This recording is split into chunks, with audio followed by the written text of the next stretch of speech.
ہماری 72-73 سالہ تاریخ سوائے اس طرح کے لطیفوں کے اور کیا اچیومنٹ ہے ہماری آج 73-72 سال کے بعد بھی لوگ بنیادی ترین ضروریات زندگی اس کے لیے کلپ رہے ہیں، اس کے لیے تڑپ رہے ہیں، اس کے لیے بے چین ہیں، اس کے لیے ماتم کر رہے ہیں۔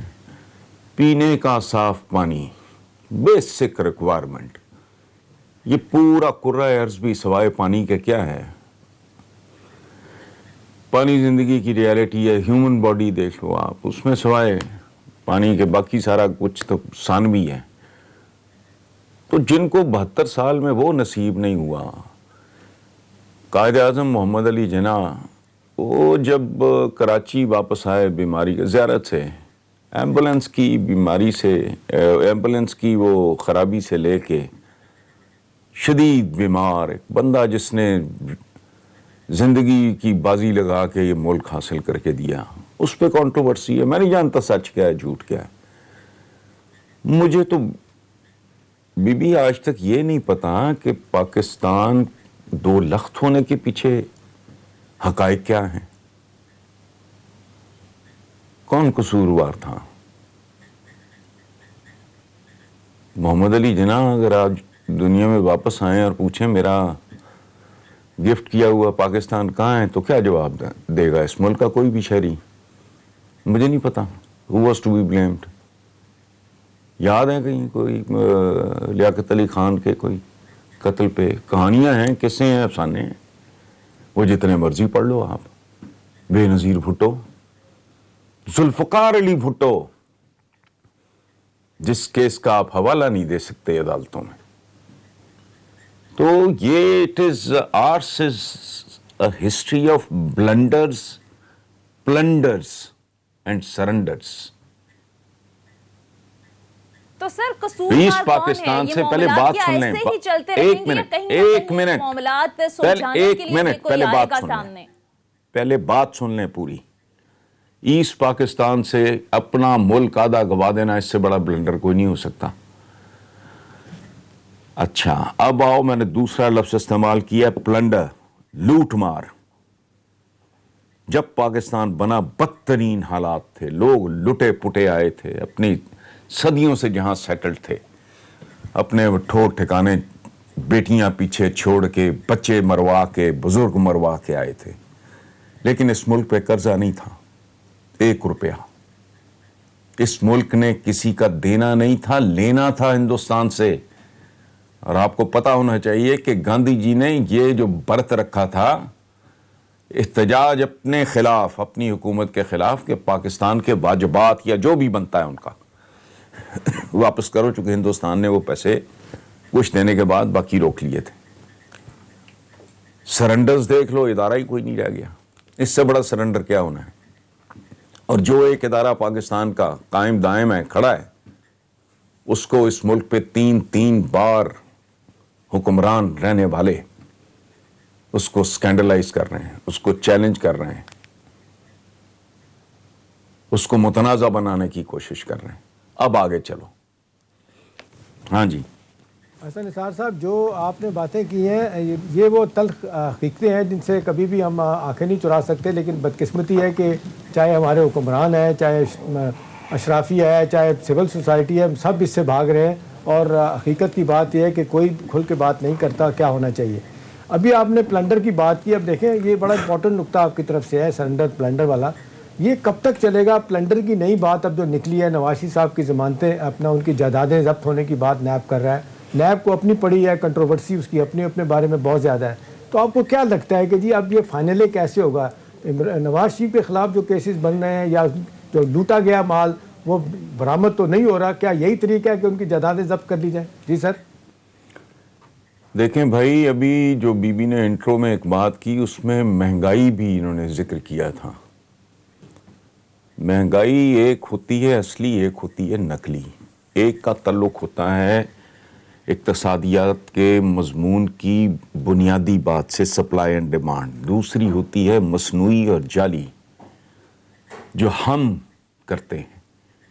میرا تو اس ملک کے بارے میں اب کنسیڈرڈ اوپینین ہے کہ عوام کو حکام سے ہی نہیں، عوام کو عوام سے بھی بچاؤ.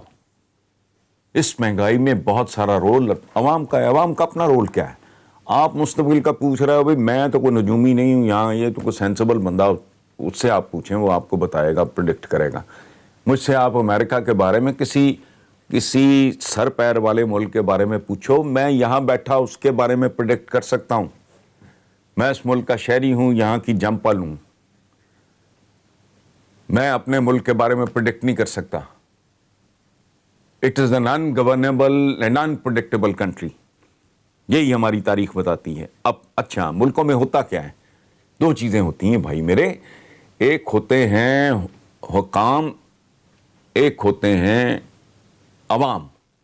یہاں تو دونوں کے درمیان غیر ذمہ دارانہ رویوں کا، کرپشن کا کمپٹیشن ہے. ایک سادہ سا سوال میں آپ لوگوں سے پوچھ لیتا ہوں، بہت بیسک سا. یہ سرکاری ملازمین کی جتنی تنخواہیں ہیں، یہ ان تنخواہوں میں موجودہ حالات کے درمیان زندہ کیسے ہیں؟ بتا دیں مجھے. یہ بڑا بنیادی سوال ہے حسن نثار صاحب جو آپ یہ کر رہے ہیں. contradictions پوری پہ کھڑا ہے یہ ہماری ملک. کہتے ہیں کہ ہماری پولیٹیکل اکنامک ہسٹری ساری سامنے رکھیں، اس کا پھر بھی جواب نہیں ملتا. لیکن ایک بات تو آپ اکثر کرتے ہیں، میں بڑا اپریشیٹ کرتا ہوں، جب بات ہوتی ہے کہ جی کس کو ذمہ دار ٹھہرایا جائے، اشرافیہ کو، سیاستدانوں کو، سول سوسائٹی کو، آپ اکثر کہتے ہیں میں کسی کو نہیں ذمہ دار ٹھہراتا، میں عام آدمی سے میں بات کرنا چاہتا ہوں، اس سے پوچھنا چاہتا ہوں. اور آپ کہتے ہیں آپ کو پتہ بھی ہوتا ہے کہ جو بندے اب آپ کے اوپر برس اقتدار آئے ہیں وہ آپ کے ساتھ جو حشر کر رہے ہیں، تو پھر بھی آپ اگلی دفعہ ان کو ووٹ دیتے ہیں. اس بات میں بڑا وزن ہے. تو اگر میں حسن نثار صاحب آپ سے پوچھوں کہ یہ تربیت ہی عوام کی نہیں ہو رہی، وہ ہر دفعہ یہی کریں گے، جانتے بوجھتے بھی کہیں کھاندہ ہے تو لاندہ بھی ہے، نواز شریف کے بارے میں کہیں گے زرداری دوستوں کا دوست ہے. یہ رویہ کیسے ختم ہو سکتا ہے؟ یہ رویہ تین دیکھیں چیزیں ہوتی ہیں انسانوں کے لیے. انسان کیا اشرف المخلوقات، یہ تو ہم نے گھڑا ہوا ہے ایک معاملہ. ہر انسان اشرف المخلوقات نہیں ہوتا. ہم جیسے لوگ اشرف المخلوقات کی ان ٹیسٹڈ فوٹو کاپیز ہوتے ہیں. پوری دنیا میں چند روحانی شخصیات، چند سائنسی شخصیات، چند اور کچھ شخصیات وغیرہ نکال دو تو ہیومن ہسٹری ہے کیا؟ یہ بیسیکلی آدمی کو انسان بناتی ہیں تین چیزیں: تعلیم، تربیت اور گرومنگ. گرومنگ تو خیر بہت دور کی بات ہے، بہت ہی دور کی بات ہے. جس خاندان میں تمول اور تعلیم کم از کم 3 نسلوں سے موجود نہ ہو، وہاں تو گرومنگ کا سوال ہی نہیں پیدا ہوتا. یہاں تو بیسک ایجوکیشن ہی کوئی نہیں ہے. اور ایجوکیشن کیا ہے؟ ذرا لیول دیکھو موجودہ حکمرانوں کا بھی. جا چکے لوگوں کو کرٹیسائز کرنا ہو تو لکھا ہوا ہے، ہم تو تب بھی کرتے تھے. مجھے تو 26 27 28 سال ہو گئے ہیں یہ رونا پیٹتے، نون لیگ کے خلاف بھی یہی بکواس کرتے رہتا ہے. میں کم از کم اپنی بات کر رہا ہوں، پیپلز پارٹی کے خلاف بھی. اب مجھے کوئی یہ بنیادی ایک بات بتائے کہ یہ جن کو بنیادی طور پہ جس کمیونٹی کو، جس آبادی کو، جس قوم کو، قبیلے کو صحیح اور غلط کی تمیز ہی نہ ہو، اپروچ یہ ہے. میں کئی بیوروکریٹ سے ایک جملہ سن چکا ہوں میرے بھائی، مجھے اس کا جواب دیں. وہ اچھا باتوں باتوں، کوئی کہتا ہے 2 سال، کوئی کہتا ہے 4، کوئی کہتا ہے 5. جی ہماری ریٹائرمنٹ تو جی اتنی دیر رہ گئی، اس کے بعد ہمیں کس نے پوچھنا؟ وہ لعنت اس سوچ پہ. یعنی تم جانتے بھی ہو تمہیں کسی نے نہیں پوچھنا، اس کے باوجود تم اپنے رویے امپروو نہیں کر رہے. تم لوگوں کے ساتھ انصاف سے پیش آؤ گے، صلہ رحمی سے، عدل سے، احسان سے، شفقت سے، محبت سے کام لوگے. تو یہ کیسے ہو سکتا ہے کہ تمہاری ریٹائرمنٹ کے بعد تمہیں پوچھے کوئی نہ؟ رویے، تعلیم، تربیت، گرومنگ یہ اسٹیٹ کی بنیادی ذمہ داری تھی. لیکن جو ریاست اپنے شہری کو صاف پانی نہیں دے سکی پینے کا، اور ابھی یو این ڈی کی رپورٹ آئی ہے 5-6 دن پہلے، اس پہ آپ لوگ کو پروگرام کرو اچھا سا. پاکستان کے کتنے وسائل پہ کتنے فیصد لوگ قابض ہیں، اور ڈوب مرنے کو دل کرتا ہے. اور وہ سسٹم کے بارے میں نہیں کہہ رہا، یو این ڈی پی کی رپورٹ کہہ رہی ہے کہ ایک جیب سے دوسری جیب میں مال شفٹ کرنا، یہ اس سسٹم کا کمال ہے. اس قوم نے وہ خاک ترقی کرنی ہے، اور اس کا کیا فیوچر آپ پوچھ رہے ہو، جس کے جس کی بھاری اکثریت کو اگلے وقت کی روٹی نہ جینے دے رہی ہو،